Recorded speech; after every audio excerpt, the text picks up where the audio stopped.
All right, folks, welcome back. Back here with the buggy. It's time to finish this thing. This is the 4th episode. This is taking way too long. I booked a trip to West Virginia in 6 days, and I haven't even tested this thing out yet. I need to get it wired up and 100% and get it tested hopefully the next 2 days, because if I need to order any parts, I am screwed. So let's get started on it. No more playing around. I bought this little switchboard for like a fishing boat. I moved some switches around, cut some holes in it. So I have my ignition switch, a momentary for my starter, headlights, some other accessory. I got this LED in here that I'm gonna wire up to the factory oil pressure sending unit. And then I got a USB charger that also has a voltmeter display on it, hoping that'll substitute for the little blue light that the Volkswagens have. That way I can at least tell that the alternator's charging. Got a lot of wiring to do on this. Probably not gonna have the time to do what I actually wanna do, but let's get it done.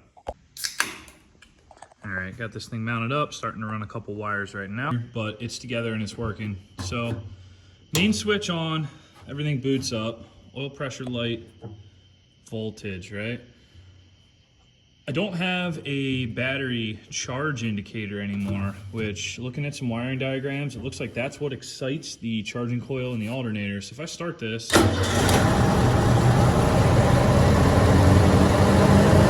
it's not charging. So I wired the alternator excitement to a switch here just temporarily. As soon as I turn it on, it starts charging, then I can kill the power. So I need to look at some wiring diagrams and understand if it's okay to leave constant 12 volts to this wire or not.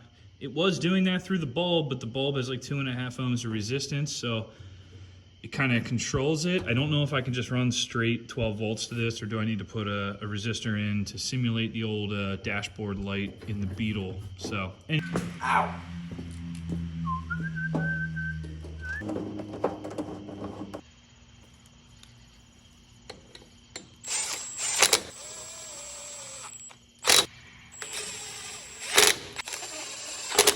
Next scenario, you're bombing through the woods, having a good time, and you are blasting through rocks with all of these vulnerabilities.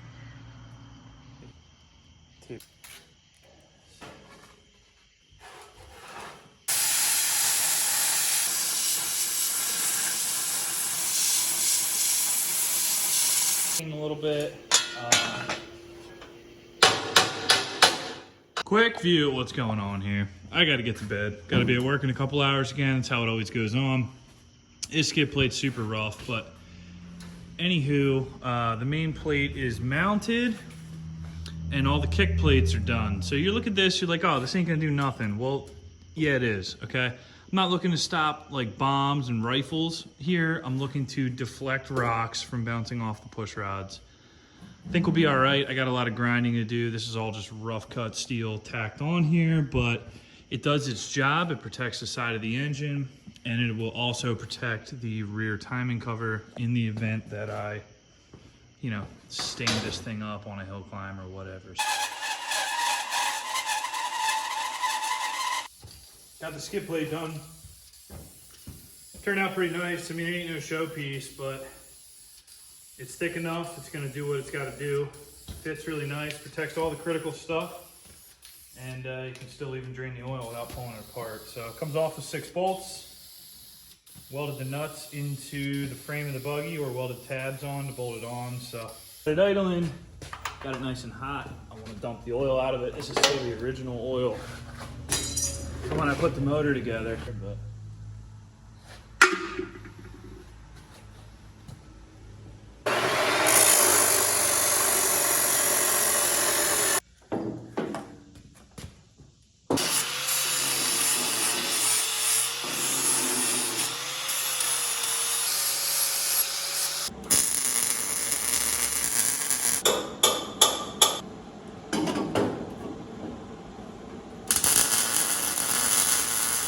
my thoughts. I grabbed 2 of these 50 cal ammo cans from Harbor Freight. Fairly cheap. These buggies don't have any storage on them. There's nowhere to put anything other than like jamming a cooler up under the front where your feet go. So my thoughts are, I'm gonna mount 2 ammo cans on here, throw spare belts, tools, cold brewskis, whatever. take the label off, paint it red. I think it'll actually look like not obnoxious.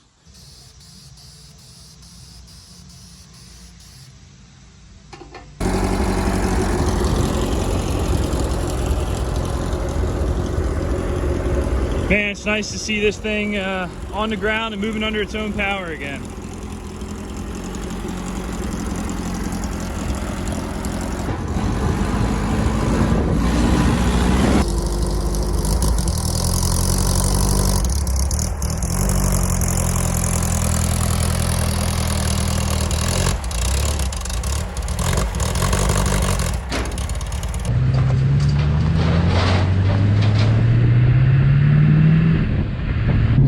Heading up to one of my favorite spots to ride. I do a bunch of Jeep and dirt bike things up there, so we'll take the buggy up there today and see how it does.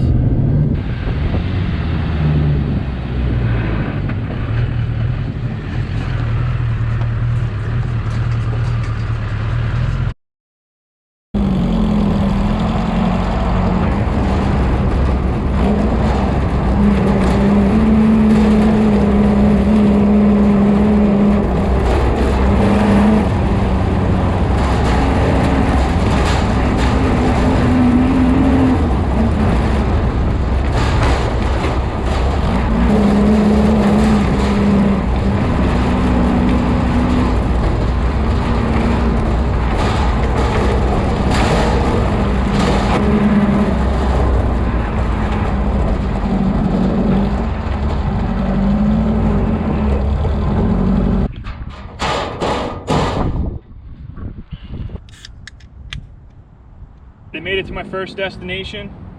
It's only a half mile from the truck, but it's pretty rocky, pretty bumpy. As you can see, this front trailing arm thing was really doing some work. What I also said about having loose sheet metal that makes the buggy sound like a piece of crap, well, yeah. That was doing that the whole time, so I'm sure it sounds terrible on camera.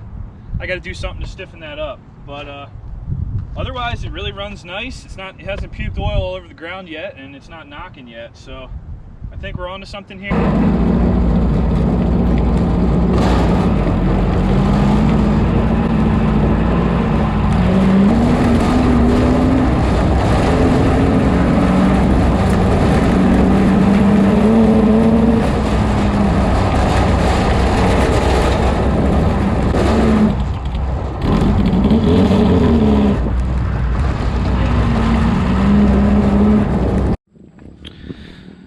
There's our first problem. This thing's pretty flat now. I do have a compressor with me, but it's also running like crap. It was running good, and now it's kind of running like crap, so I'm gonna check a couple things, try to figure out what's going on here, but it sounds fuel related.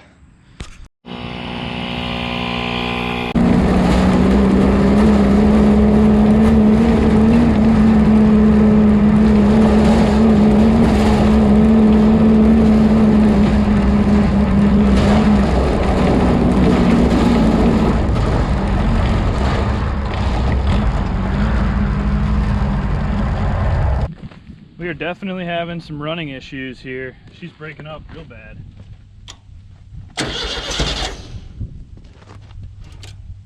Don't want to idle.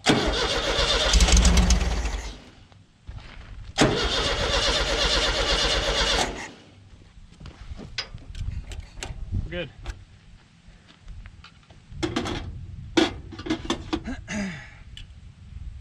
Accelerator pump is more than happy. Let's check for good fuel flow out of that, make sure the pump's still good.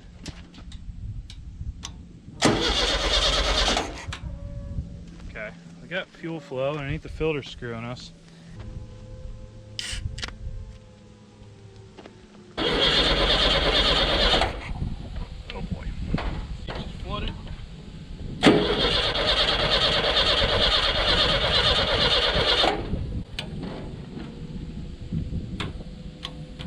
Not good, my friends. I'm actually getting a bit concerned right now.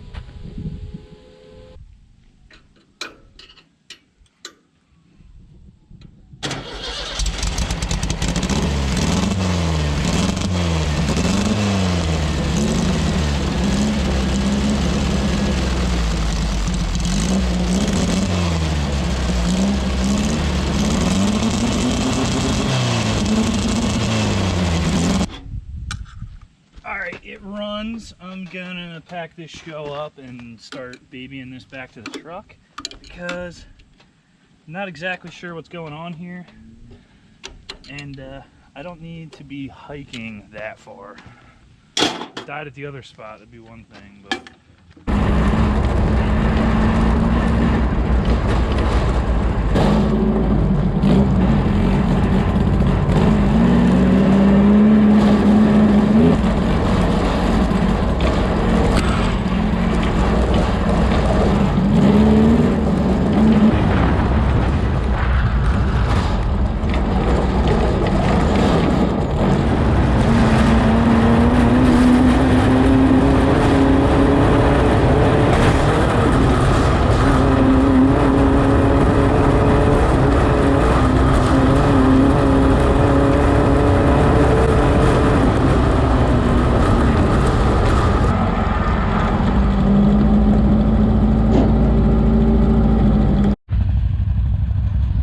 gave this thing the old Italian tune-up on the way back.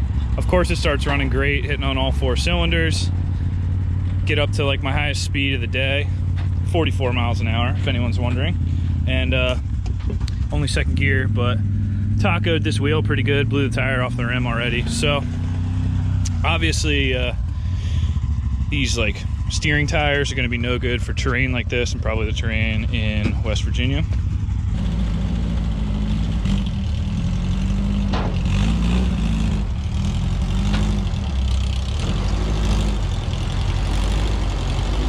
It's the next day. I'm gonna try to figure out why this thing runs crappy.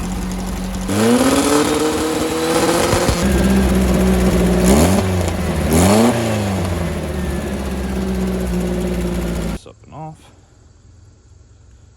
Very good. There is what appears to be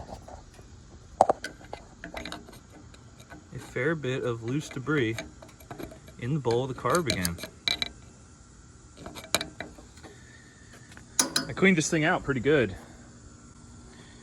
I don't know if the filter let that through or it was somewhere I couldn't see, but it's a little bit concerning.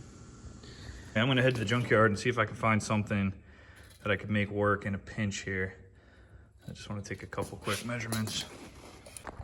Got a nice selection of wheels and tires here. Here's the steel wheel pile. There's another one up there, and then a bunch of aluminum. These people are crazy about hoarding their scrap until the prices are good.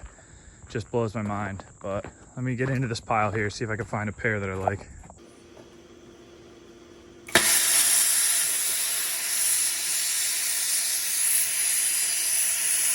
Space here, and I don't care if I blow through. I'll be welding all this up.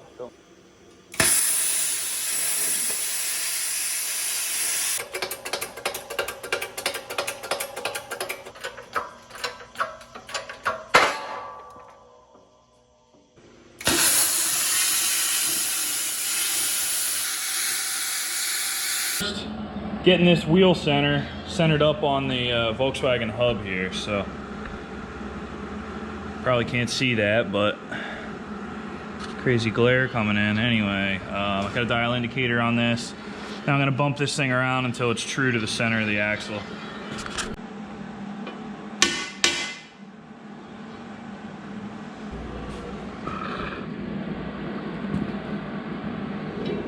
All right, we're looking pretty good here.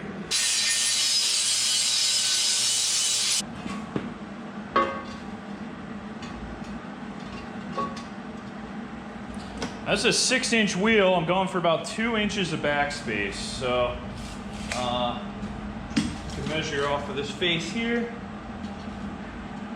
It's actually 2 inches on the money where it sits.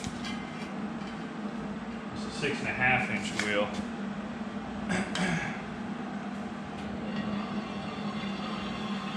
These are the tires that are going on. These are off a Honda Talon, which is like a 4-seater side-by-side. It's looking right. See all this play? See how the whole knuckles moving in the arms there? Those are called link pins, and they have replaceable bushings. These pins go into the arms, so look at the play on this. I mean, these are terrible. So I'm gonna go ahead and put new pins and bushings in it. You can see she's pretty worn out. She's got a ridge in her. There's also shims that go along with this to get everything nice and tight. I'll figure all that out. Fresh link pins, fresh bushings. Everything's nice and tight now, no play.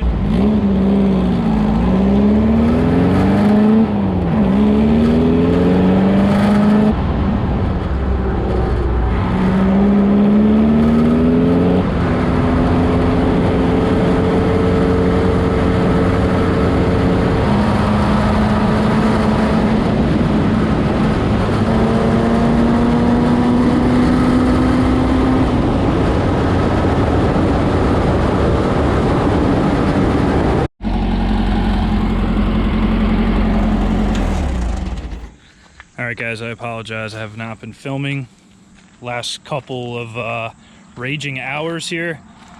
We're leaving for West Virginia at 6 a.m. tomorrow morning, and I just had to get things done. So anyway, custom wheels are done. I did not make them look pretty.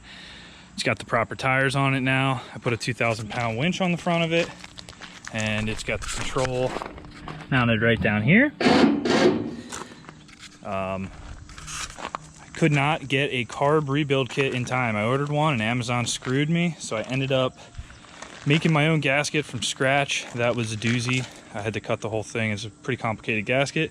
The carb is acting as it should. The thing runs great. I just beat it around the block, had it up to 65 miles an hour. Everything feels really good. So it has been a hell of a ride. I just snuck up on me. I knew I had to take this thing somewhere, but I wasn't getting work done quick enough. So it's ready to go. We're gonna load it up and go enjoy it for a couple days. So thanks for watching, and see you next time.